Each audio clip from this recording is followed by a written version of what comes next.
You're with your entire family. It's fall, and there's something about the cooler temperatures that automatically makes you think of a fair. So you're at the fair, you're on a ride with your loved ones, and you realize something is wrong right as the ride is starting. Before you can point out the issue, you're swirling out of control. Your worst fears are coming true. That's what happened to one family at the Livingston Parish Fair in early October. What you may not realize is that there are laws in place and requirements that ride owners and fairs must go through before opening up to the public. In this episode, we will break down that law and even delve into some statistics. Plus, the ride with the most injuries reported may surprise you. I'm Kiran Chawla, and this is Louisiana Unfiltered.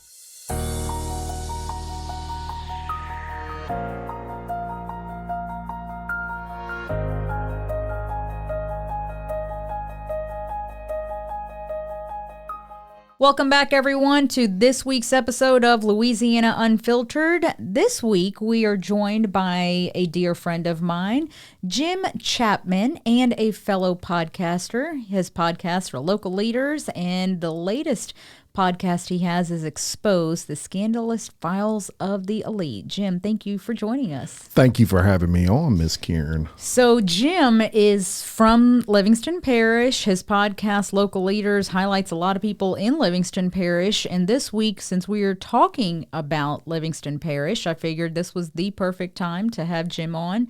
And Jim, we're going to talk about the Livingston Parish Fair that actually just wrapped up, but there was a malfunction of a ride Saturday night that left a mother completely scared. In fact, I won't forget this. We interviewed that mom. We spoke to her. She told me, quote, "My kids thought we were dead." You're a father. Can you imagine being on a ride and your child is saying those words? Total nightmare. You know, you really don't think about that when you're going to these fairs and you're eating popcorn or getting cotton candy. You're going from ride to ride. You assume that all these safety precautions are being taken up front. So it almost becomes second nature to sit down, enjoy the ride, and not have to worry about what happened. Exactly. And the sad thing is that I'm about to date myself.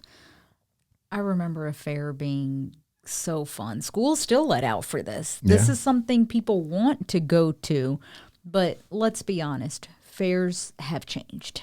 They have changed. And, you know, one of the jewels of Livingston Parish has always kind of been the Livingston Parish Fair and these small church fairs that you'll find in and around Livingston Parish. It's one of the nice things about the community is it's kind of like stepping back in time a little bit. And with that great family atmosphere that you do get, sometimes you take a chance and you are getting on a ride and entrusting that safety to someone that may or may not have taken all the precautions necessary to ensure that every step is followed to keep that ride safe for you and your family. And Jim, what a lot of people may not know, and I'm going to be upfront and honest, I didn't know this until I was assigned this story several years ago.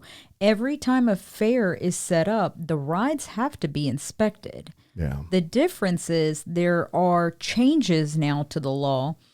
Before, it used to be that the office of the state fire marshal's office had to come out and inspect it. Now, though, a third party can go inspect it and then turn in that inspection into the state fire marshal's office.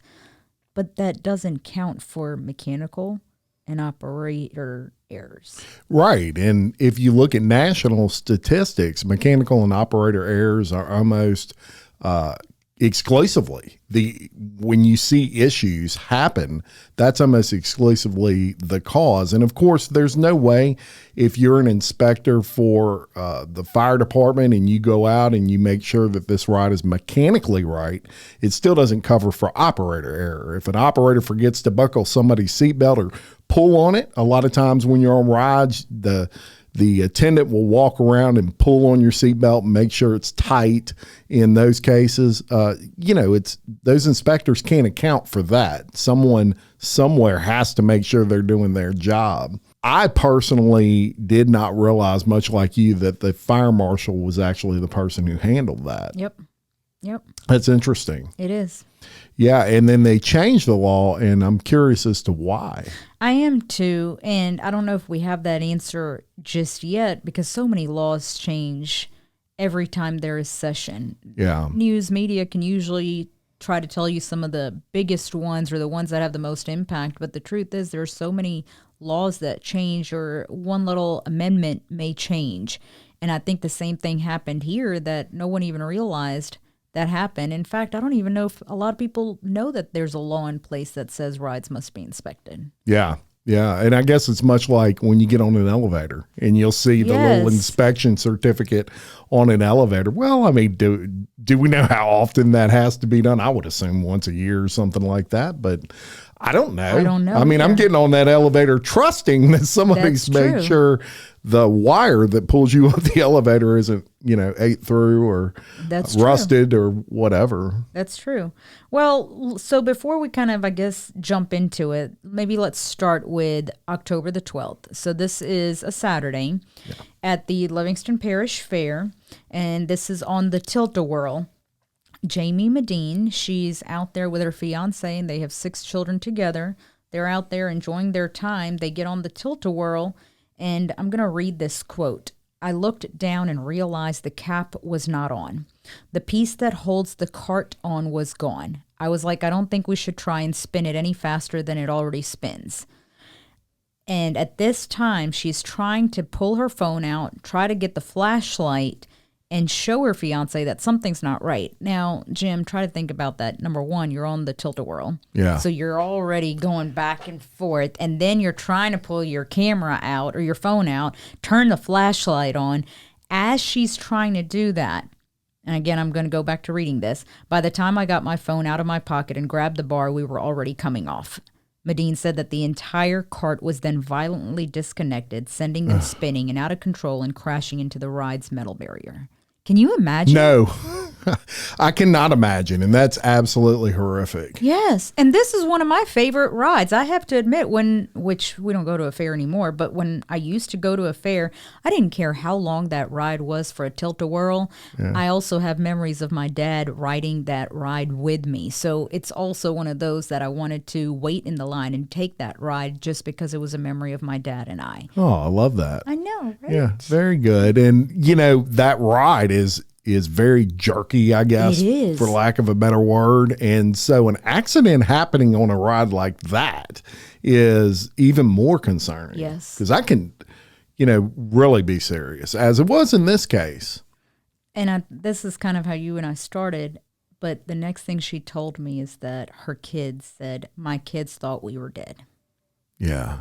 Yeah. I mean, that's something you never want your kid to have that memory, right? I don't remember everything that happened. I don't think I blacked out, but there's certain things I don't remember. I know we came off, I hit my head, and all the other carts kept hitting us. The next thing I remember is the fear in my 18-year-old son's eyes when he looked at the bottom of it being the turned over cart. So she's back home, she's recovering. She did tell us that she had a concussion, has bruises, rashes all over her body, and, of course, whiplash. Yeah. The interesting thing to me, though, Jim, is so now what? Is somebody doing something about this? Is the ride responsible, or who is responsible? And that's a great question. And, first of all, I would think that you have to almost go backwards and you have to figure out what happened first. What caused this to happen? If the cap, as she describes it, was not on there, that's an obvious cause for it to come off. But they've got to figure out whose responsibility that was. And I think at the end of the day, the amusement park company, whoever it is that sets that up and is responsible for those rides, they're wholly responsible at the very end. But was this something that was a continual issue? I mean, these are attorneys. I'm sure attorneys will be involved in this. They're going to dig and they're going to get information on, hey, has this happened before with this ride?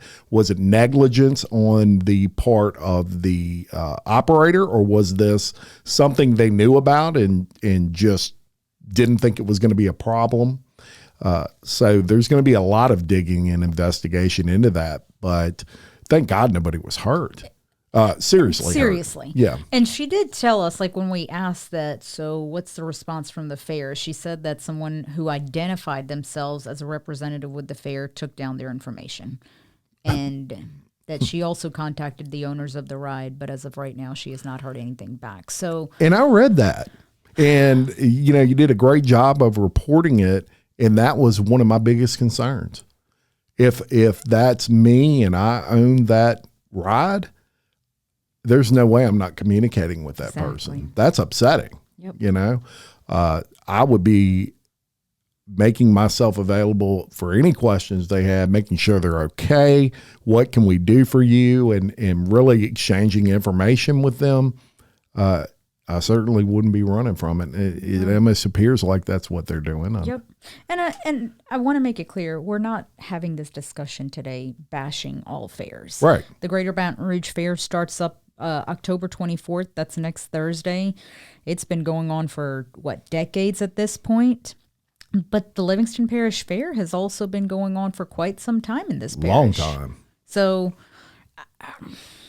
the other thing I want to bring up, Jim, that nowadays a lot of comedians have kind of taken this and ran with it, is that these rides are literally on the back of an 18-wheeler one day, riding down the interstate from Ohio down to the next city. They're going to Kentucky. They set up. They're there for 3-4 days. They're packed up, back on the 18-wheeler, on to the next city. Yep.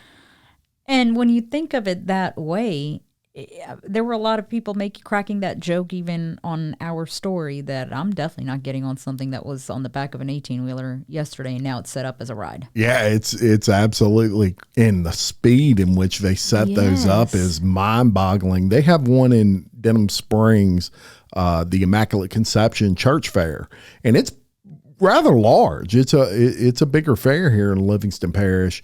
And you'll drive by there on Friday afternoon and it just be an open field, and Friday evening, everything's up. Yes. Yeah. And that's fast. That's why, though, they're required to go through inspections. Right. But even in inspections now, where I was going with that is that prior to the law changing, it used to be that a deputy or somebody from the state fire marshal's office had to go out and inspect the ride.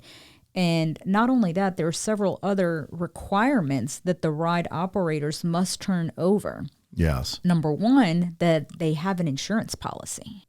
Probably the most important Absolutely.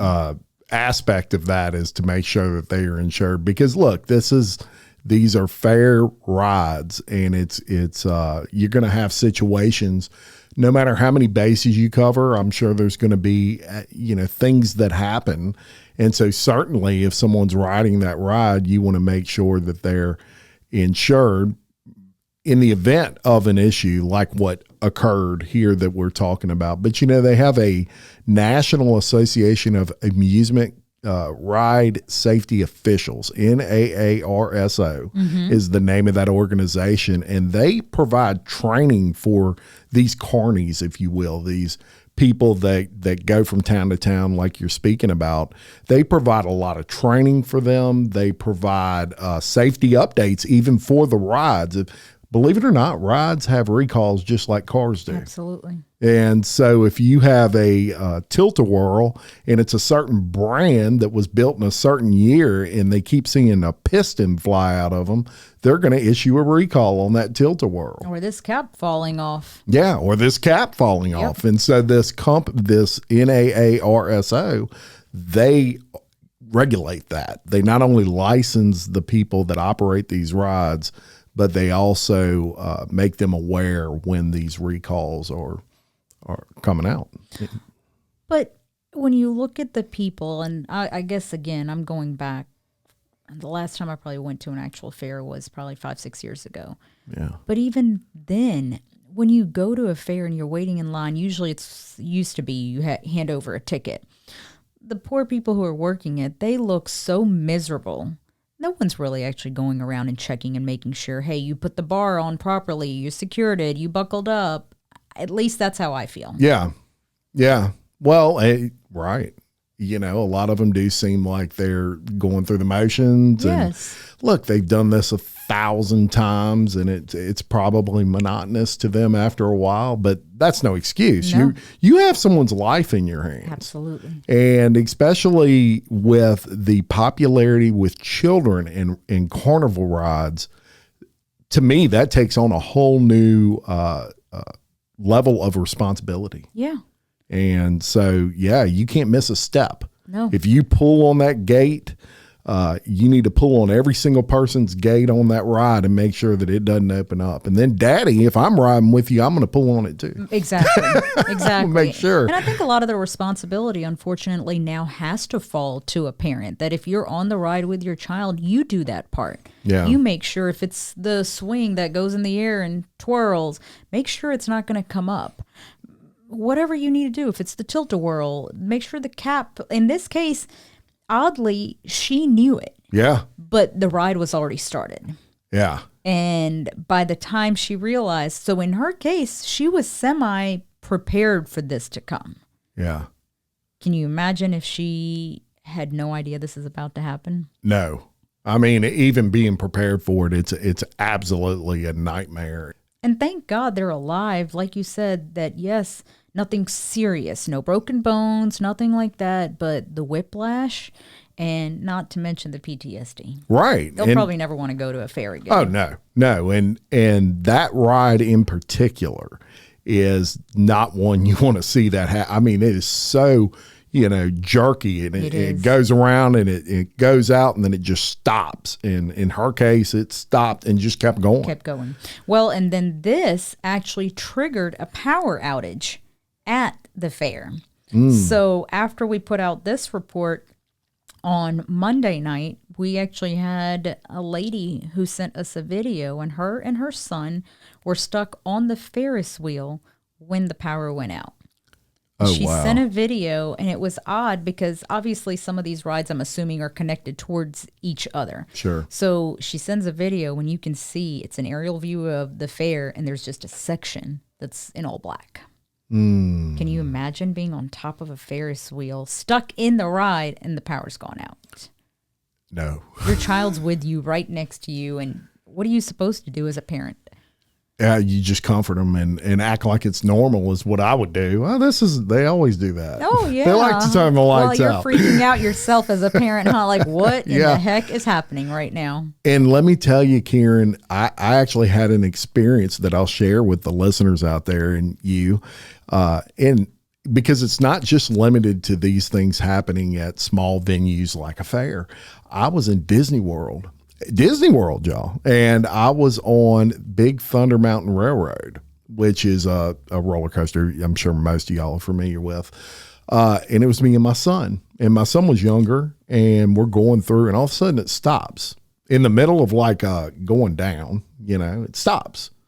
And everybody's a little bit freaked out, but we're okay. And this lady comes out of the little mountain, a Big Thunder Mountain Railroad, and she says, oh, everybody's got to get off. We got a malfunction or whatever. And so everybody gets off, and it ended up being okay. And as it was kind of neat because you went through the mountain and you saw like the inside workings of this, right? But I still to this day don't know what happened.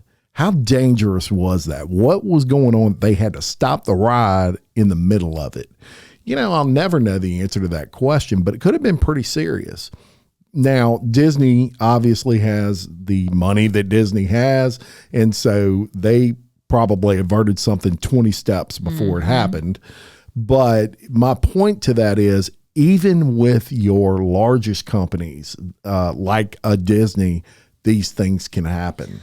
And it's odd to hear something like that happening at Disney. Yeah. Because, and the truth is, it does happen. We've heard it in the news, and you've obviously been a victim of it, but you assume somewhere like Disney World, that's not a quick going down the interstate, set up shop, and be there for one day or a few days. That you would assume goes through stricter, very, very, very strict regulations and inspections. Yes. I have actually heard that they walk the track of those roller coasters at Disney every single morning. They have a guy that walks that track and makes sure everything's okay before they start. Makes sense. Yeah. And then even their employees, though, they're highly trained. Yes. Absolutely. I mean, if you want to go work in Disney, there's a period of time where you must go through training before you're ever even put in rotation to work. That's right. So, that's right. Well, you also looked up some stats, though, when it comes to fairs. I did, and found a few interesting things that I think the listeners may get something out of. And one of the things that I came across was, what is the ride, if you would consider this a ride, and they do. It's considered an amusement park ride. But the ride that has the most incidents, and believe it or not, it's water slides. I don't know why, because right before we got started, we were talking about that, and I thought you were going to say a Tilt-A-Whirl. You would have thought. Yeah, I would have thought, and that would have been the one I would have named, but the water slides is, and if you think about it, I can kind of see that. I mean, they're really fast, and people, nowadays the water slides are totally different. I mean, they are 20 stories in the air and you're going straight down.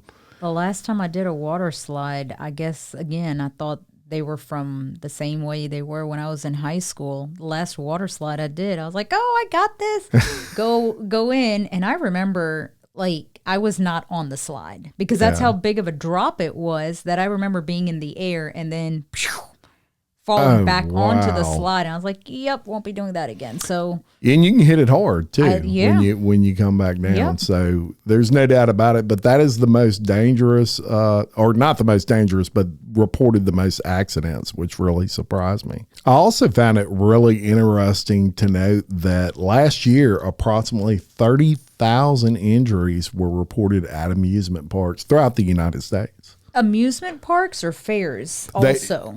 Listed as amusement parks, so I don't know if that includes fairs or not. Okay. But if you look at it in the grand spectrum, 30,000 out of how many people? That's true.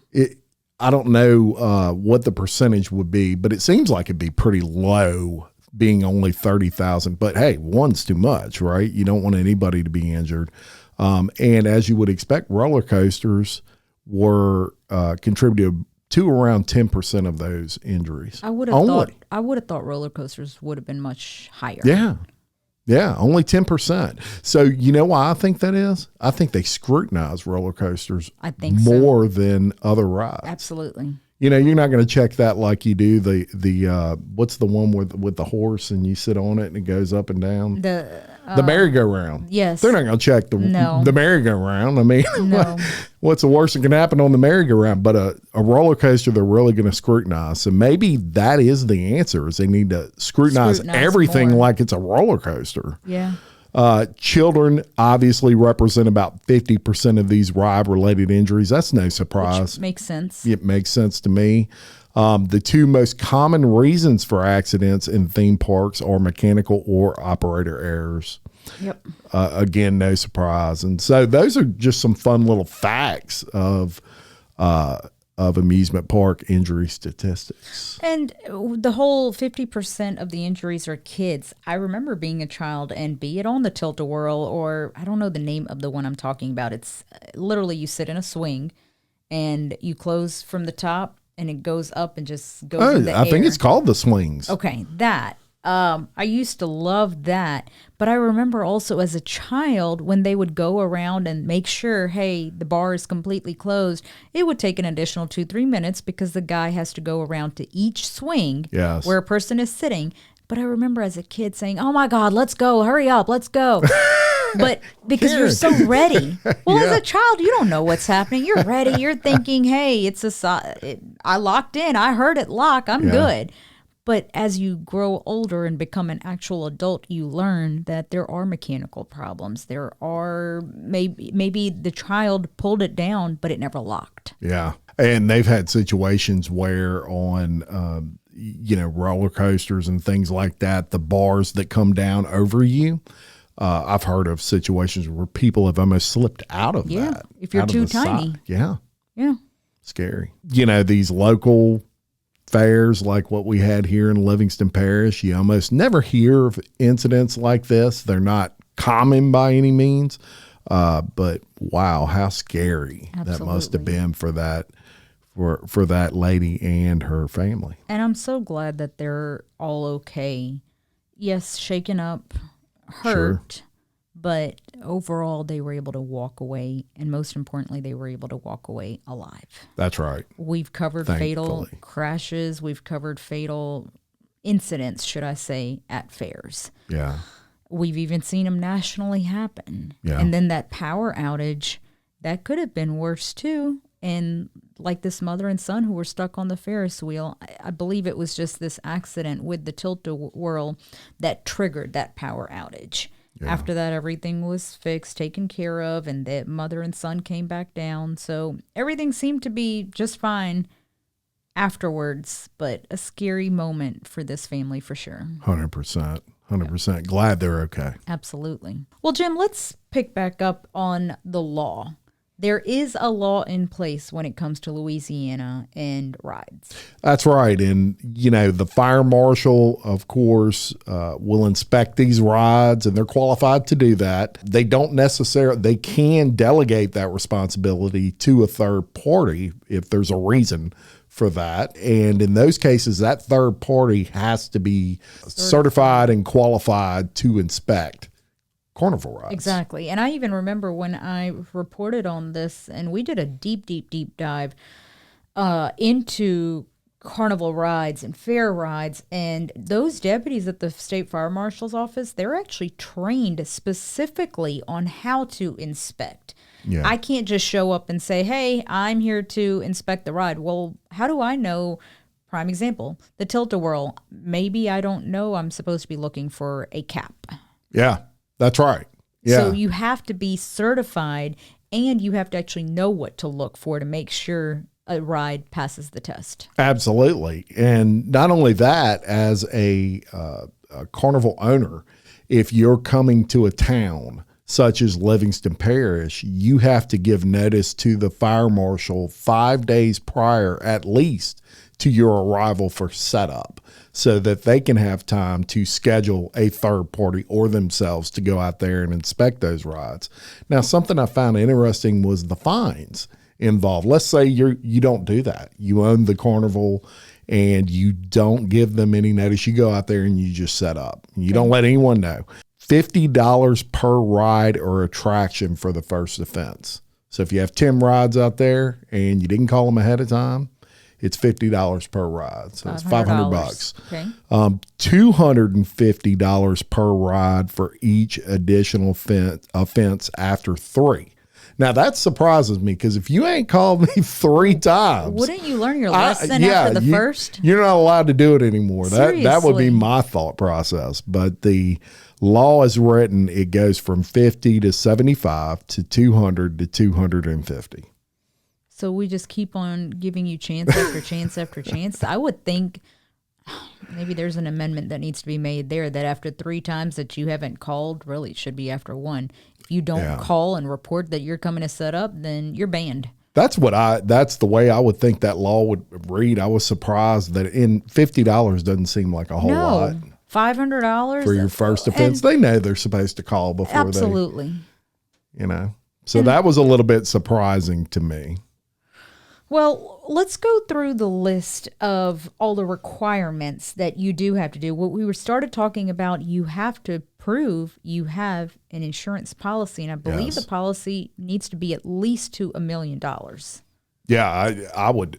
In that, when you think about the danger of these rides, if they're not properly inspected and things like that, $1 million sounds like a lot, but it's really not. It's not. It's really not when you look at the danger the likelihood of danger versus, other professions and those sorts of things. Here it is. I know I was looking at this. So this is the requirements for operating amusement rides or attractions in Louisiana. This is per the Louisiana State Fire Marshal's Office. A certificate of insurance, minimum $1 million policy, and schedule of all the rides covered. Yeah. So that right there, I mean, if this lady were sitting here and thinking about, hey, what's going to happen, or she's reached out to the ride, they have to have insurance before they can even set up. Yeah, as they should. They should be required, and I don't know that $1 million is enough personally, but that's what the state requires. Exactly. So. And then the owner has to supply a list of all the rides, the names of the ride, and then the interesting thing is that each ride, kind of like your car has a VIN number, each ride has a serial number. Yeah. So I guess there's some way out there that they are able to track every single ride. Yes, and also with those serial numbers, I would imagine, like we were talking about earlier, with the recalls. Yep. So if that, maybe they have a way of inputting that, and it's saying, hey, that ride's had some problems. Exactly. You have to prove, or you have to show an itinerary of locations to be played and dates. So, like if that fair is from Ohio and coming down to Louisiana, you have to say, I'll be in Livingston Parish on so and so dates between the town of Livingston or in the town of Livingston. An inspection report on each. So there's that inspection report. You either have to provide it, that you've already had an inspection, right, get a third party, or have the Louisiana State Fire Marshal's Office come out and inspect that ride. Yeah. So there's a good list of requirements. A check or money order to cover the total fees that are required by the law. Those would be the fees that you just talked about, right, in case that the ride owner has not done their job properly. Yeah. So the state, the owners, it appears that, of course, they're going to do their part and attempt to do the right thing. Unfortunately, you're going to have mishaps. As long as it's not an operational error, I would hope that the inspection is done, and even mechanically, that goes right back to the ride owner, that they're making sure that the rides are up to par before they set them up. That's right. That's right. It all goes down to the owner in the end. And this is no different, Kiran, than if you are in a field and you are getting insurance and it's a more dangerous field. Look, painters are going to pay more money for insurance than a salesperson will. Why? Because they get up on the ladder every day. These amusement companies, they're going to pay more for insurance than most companies because the likelihood of something happening is just more likely. Absolutely. And when they do happen, it's probably going to be pretty bad.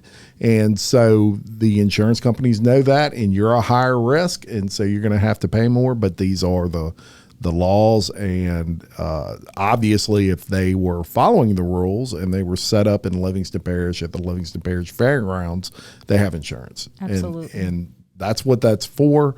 Things are going to happen, but let me tell you, operator negligence, there's no excuse for that. And if that ends up being the case in this scenario, it's not good. Nope. And again, I just wanted to discuss all of this because we've all been to a fair. You put an automatic trust in when you're hopping on a ride, not realizing, hopefully everything that we just discussed, that there actually is a process in place that the fair, the ride owners must go through to ensure your safety, basically. Highly regulated and as it should be. Absolutely. Anything involving something like that needs to be watched and regulated and controlled. Yep. And so Livingston Parish, their fair is wrapped up. But again, the Greater Baton Rouge Fair gets going on October the 24th, and that always promises a fun time. And of course, I mean, who can say no to a funnel cake? I'm telling you, the food, they're so good. Jim, I remember covering it, and Cliff Barton said, you got to try the latest thing we're introducing. This was a few years ago. Okay, well, what is it? A red velvet funnel cake with cream cheese icing. Tell me your mouth didn't just water when I just said that. Yeah. I know. So you had me at cream cheese. I'll put that on anything. Me at red velvet. I love red velvet anything, but I mean, make sure you wear your stretchy pants, go out and enjoy. Fun fact about that fair. What? So when I was very young, I think I was maybe 12 years old, 13, went to the Baton Rouge State Fair, and the concerts they had that night were New Kids on the Block and Will Smith, the Fresh Prince. How cool. Yeah. Can you believe that? At the Baton Rouge State Fair. Oh, wow. When was this, 1920? I kid. I don't think it was. I think it was more like 86, 87. Okay. Something like, that might have been 88, somewhere around there. Okay, in the late 80s. After Horses and Buggies. There you go. Well, Jim, we appreciate you taking the time out and joining us on this podcast. Oh, I enjoyed it. Always fun. For those of you who aren't familiar with Jim, which is not going to be too many people, take a listen to his podcast, Local Leaders. And like I was saying, the latest one is Exposed, the Scandalous Files of the Elite. Yes. And for our listeners, we appreciate you. Thank you for listening, and we will see you on the next episode of Louisiana Unfiltered.